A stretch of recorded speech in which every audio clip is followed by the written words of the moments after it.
Hi, I'm Carrie Ann Stout, founder and CEO of Vinco Bar Exam Coaching. And we are here tonight interviewing another one of our amazing coaches, Sydney. And she's going to talk to us a little bit about her experience working with Vinco and give you a little bit more of an idea about the Vinco community. So, welcome, Sydney. Thank you for joining me. Thank you, Carrie Ann, for having me. How are you doing? You good?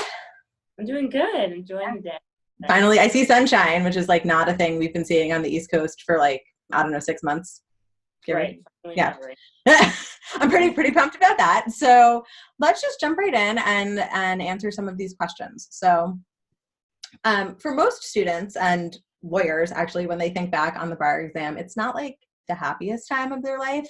And they sort of look at me like I have six heads. And I'm like, yeah, I do the bar exam twice a year. Actually, I do the bar exam all year. That's what I do. And so someone could say the same thing to you, right? It's like you are a busy working lady. You've got a lot going on in your life, and you voluntarily choose to give up some of your free time to continue to do bar prep. Why? Why do you do that? I know. I know, right? Like you're like, wait, actually, I quit. I changed my mind, and it's summer. But I had a really good experience studying for the bar with Vinco. I really enjoyed, if you can enjoy the bar and bar prep. Yeah, don't lie to them. Don't tell them you enjoy. I enjoyed. You really made it fun for me, which is actually possible. Which is what I learned, and I want to give that back to somebody. It doesn't have to be the worst summer of your life. And if I can try and make it a little bit easier for someone, then I want to do that as best I can. And that, I love that like message of like paying it forward. That's been sort of a common theme that I've heard from you guys. And like, that's really like nice. Like that makes me, it's like, yeah, you guys are good. I knew what I was doing. I knew when I made this decision. That's a kind heart that wants to pay something forward. And so a lot of people are like, okay, you passed the bar, must have been like no big deal, super easy. You did that. But as we all know, everyone has their moments during bar prep. So what would you say is like the worst part of bar prep for you?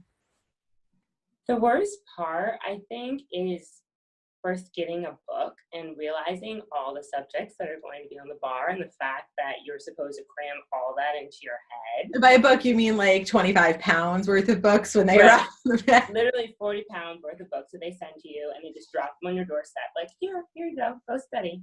Yeah. And so realizing that I was going to have to, or thinking that I was going to have to memorize all 5,000 pages of that study book was super overwhelming. And I would go in and out of just bouts of being so overwhelmed that I couldn't even look at it. So I think that was the worst part. In addition to like giving up a summer when it's nice out and all your friends are out doing whatever and you're inside studying, I think the hardest part was just those feelings of never being able to memorize it all, not being able to fit it all in my head for 2 days. That was probably the worst part for me. Yeah, and that's like, I forgot, like I'm obviously a little further removed from like actually having that many bar books, but it's like, yeah, that is really jarring. Like all these books show up on your doorstep and it's like, oh, I need to get that in here in 6 weeks, 8 weeks, 10 weeks. Like, yeah, that's pretty bad. And so, you know, working with students and having been through this experience yourself, what's one of those things like a bar prep trap where it's like you can see that coming a mile away and you're like, no, stop, don't do that. What's like one or two things that you see students fall into?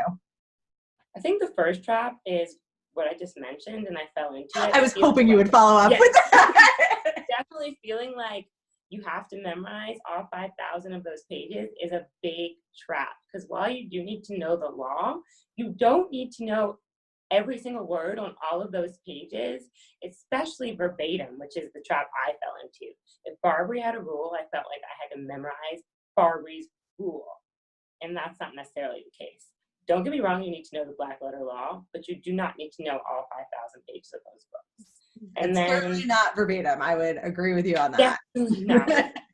And then the second thing is it's definitely a marathon, and trusting the process. I think the trap that I see often, and I was guilty too, is feeling like, oh my gosh, let me study so hard. Bar prep just started. I'm going to spend all my time every day just studying.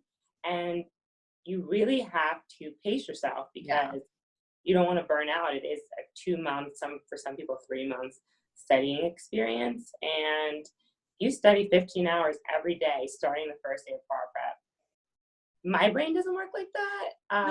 Nobody's brain works like that. You literally go like, it's not subtle. Yeah, it's a crash. It's a train wreck, crash landing, like however you want to put it. But you will burn out. Yeah, you'll burn out. So you really have to treat it like a marathon and be honest with yourself. You have to give yourself deserved breaks. Work as hard as you can, but don't give up things you love, because that'll actually help you study more effectively if you are kind of in a happier space.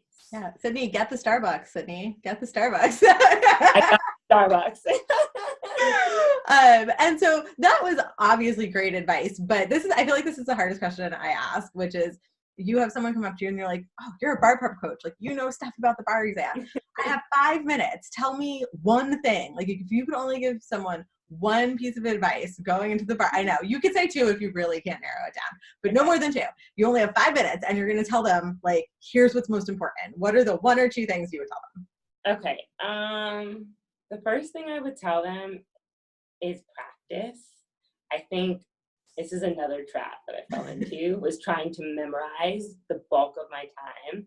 And then after I memorized all day, I was kind of burnt out and would maybe do like 20 MBE questions and call it a day. No. Practice. I can't. I know. Practice. And then, in addition to practice, actually review the practice. Because if you spend, let's say you do a set of questions and that's it for your time, you don't want to do any more, you're kind of doing yourself a disservice, because the more you practice and the more you review, you can almost guarantee that you're going to see a fact pattern similar to one that you've done. And if you don't review it, you'll never remember it. Even if you get it right, review it. Why did you get it right? Why did you pick that answer? And so then when you go back, and you will see the problem again from one of the question banks you're using. There's only so many ways to ask that kind of question. Exactly. You're going to see it again. You're going to be like, it's actually like a pat on, you pat yourself on the back, like, oh, I've seen that. I've seen something like this before. I could do this. I know that question. It boosts your confidence. So practice. And in addition, practicing helps to build stamina, because 6 hours is no joke for a test. It's a long time. You get a lunch break, but No. So the more you train your brain to sit for long periods of time and take practice questions or write essays, the more equipped you are the day of the test. So it's easier not to zone out or to get distracted. Yeah. Your brain has been accustomed to literally like sitting down and focusing for an hour, 2 hour, 3 hour blocks of time. So it's like, at that point, it's like no big deal. Let's see if I can lawyer that into one piece of advice. So your advice is to do timed practice questions that you review. There we go. I got 3 pieces of advice into one piece of advice. Yeah. But that, I mean, like, it's so true. And it's like, I keep like making this joke over and over again. So if anyone's watching all these videos, they're going to say, Carrie, I'm getting material. But like, that I'm paying you guys to say practice questions are the most important thing, because both students and coaches, I would say 75% of you guys have said practice questions. You didn't pay me to say it. It's literally the truth. I promise. Yeah. And, you know, you put it away before, that sort of made me think of a way I sometimes say this, is that you can't out-memorize practice. Like, there's no amount of memorizing you can do that will make up for a lack of practice. And I think you put that really nicely. And so for my last question, which is, you know, totally self-serving question, but part of the reason to do these videos is to give some great advice, which you've already done, but also to kind of give people a little bit more of a feel for what it means to be like part of the Vinco team, part of the Vinco family. And so, you know, you could go coach or tutor or do bar prep anywhere. Why do you choose to work with Vinco and be part of this team in particular? I think Vinco makes it fun. But more so, I think you all care about the whole person. So you're really open to talking about whatever is going on. And it makes it easier to be transparent as a student and to be honest about where you are with your work and your practice and how studying fits into whatever your life schedule is, and you care about the student. It's not like you're going to hang up the phone call because I didn't finish my practice questions. Click. Yeah. Our calls would be very short if we always hung up on our students. Exactly. And that's really important to me, the fact that bar coach cares about who I am, because the bar isn't who you are. And I think you can lose sight of that really, really quickly, especially when you're surrounded by other students taking the bar. The bar isn't who you are. And you've mentioned the bar isn't the reason you went to law school. And you all remember that, and you remember to tell the students that. And I want to be a part of a family like that. So that's why. Well, we're very lucky to have you as part of our family. And thank you so much again for taking the time to chat with me tonight. If you guys out there are interested in learning more about Vinco, you can find us at vincoprep.com, and I will see you next time.